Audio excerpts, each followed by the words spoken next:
کہ یہ تیری زلف کا کنڈل تو مجھے مار چلا، جس پہ قانون بھی لاگو ہو وہ ہتھیار چلا، بیویاں 4 ہیں اور پھر بھی حسینوں سے شغف، بھائی تو بیٹھ کے آرام سے گھر بار چلا۔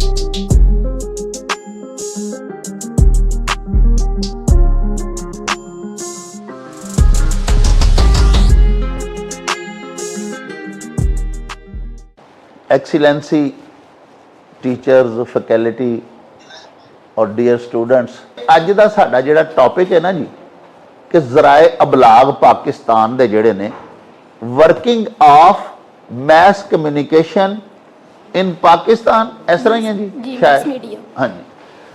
تو یہ ہے جی کہ 75 ایئرز اللہ پاک کے کرم سے ہو گئے پاکستان کو قیام پذیر ہوئے۔ تو پاکستان چونکہ خود بھی ایک ترقی یافتہ ملک نہیں ہے، یہ آج بھی ایک ترقی پذیر ملک ہے۔ تو جس طرح ہمارے بہت سے شعبے، ہمارے بہت سے شعبہ حیات جو ہیں وہ ابھی ترقی پذیر ہیں، یعنی وہ ارتقائی منازل طے کر رہے ہیں، ابھی وہ کمپلیشن نہیں ان کی ہوئی، کمپلیٹ نہیں ہوئے۔ تو صحافت بھی جیسے پاکستان کی سیاست ہے، وہ بھی آج تک دیکھ لیں کہ کبھی جمہوریت ہوتی ہے، کبھی آمریت ہوتی ہے، ابھی تک ہم کسی ایک پاسے نہیں لگ سکے سی آج تک بھی سیاست بھی۔ تو یہ جو ہماری جرنلزم ہے اس میں ہم نے بہت زیادہ ترقی کی ہے۔ میس میڈیا جو ہے ہمارا، اس میں جس قدر بھی ذرائع ہیں، جس قدر بھی ریسورسز ہیں میڈیا کے، اس میں صرف آپ تو ماشاءاللہ ہم نے تو پڑھا ہی نہیں نا، ہم نے تو بعد میں مطالعہ کیا، صرف بی اے میں پڑھی تھی ہم نے صحافت، اور وہ بھی صرف نیوز کے گرد گھومتی تھی۔ آپ کے پاس اگر ہے وہ بی اے کی کتاب جو نصاب میں شامل تھی تو وہ بیٹا میس میڈیا میں تو یہ چیزیں تھیں نہیں۔ ابھی تو آپ دیکھیں telecasting, broadcasting, print media, total, حتیٰ کہ میں ایک دن یہ دیکھ کے حیران ہو رہا تھا، میں پڑھ رہا تھا کہ ایڈورٹائزنگ جو ہے نا جی، فلم جو ہے، میوزک جو ہے، ڈرامے جو ہیں، یہ سب کچھ اب تو میس میڈیا میں آ گیا ہے نا۔ آپ کو پتہ ہے آپ تو یہی پڑھتے ہیں، اسی جدو پڑھے اسی ادو صرف خبراں ہی ہوندیاں کہ خبر کیویں بنانی ہے، وہ جو سنسنی کنج پیدا کرنی ہے۔ تو میں عرض یہ کر رہا تھا کہ ہمارا جو میس میڈیا ہے پاکستان کا وہ کس طرح ورک کر رہا ہے، اس کے بارے میں یہ بلا شبہ میں کہوں گا کہ ارتقائی منازل میں ہی ہے، لیکن پاکستان کے میڈیا نے ہر حوالے سے، ہر میڈیم میں بہت زیادہ ترقی بھی کی ہے۔ اس سے آپ آگاہ ہیں، آپ پاکستان کے جو میڈیا کی تاریخ ہے اس کو یقیناً پڑھتے ہوں گے، آپ کے تو سبجیکٹس میں سے ہے نا، تو آپ اس کو پڑھتے بھی ہوں گے کہ پاکستانی میڈیا کی تاریخ کیا ہے، تو آپ نے ساری وہ پڑھی ہے۔ اب اس پہ بار بار بات میں نہیں کروں گا، اجمالی سا میں تھوڑا سا آپ کو بتاتا جاؤں کہ 1963 میں جیسے صدر ایوب تھے، وہ ایک آپ کو پتا مارشل بندہ تھا، فوجی آمر تھا، اس کے دور میں ایک پریس اینڈ پبلیکیشنز آرڈیننس جاری ہوا اور بڑی پابندیاں لگیں، بڑی قدغن لگیں، بڑی ریسٹرکشنز آئیں، رکاوٹیں، ہرڈلز کھڑی کی گئیں، لیکن ان رکاوٹوں والی دوڑ جو ہے اس کو ہمارے قلم کاروں نے، سارے نہیں، ہم میں بلیک شیپس بھی تھیں، لیکن کچھ لوگ ایسے واقعی قابل فخر تھے جنہوں نے سر کو صبا نہیں لکھا، جنہوں نے ظلمت کو ضیاء نہیں لکھا، جنہوں نے بندے کو خدا نہیں لکھا، وہ لوگ بھی تھے۔ اور کچھ ایسے بھی تھے کہ جن کے بارے میں ہمارے شاعروں نے پھر لکھا کہ قلم بدست رفیقو تمہیں اجازت ہے،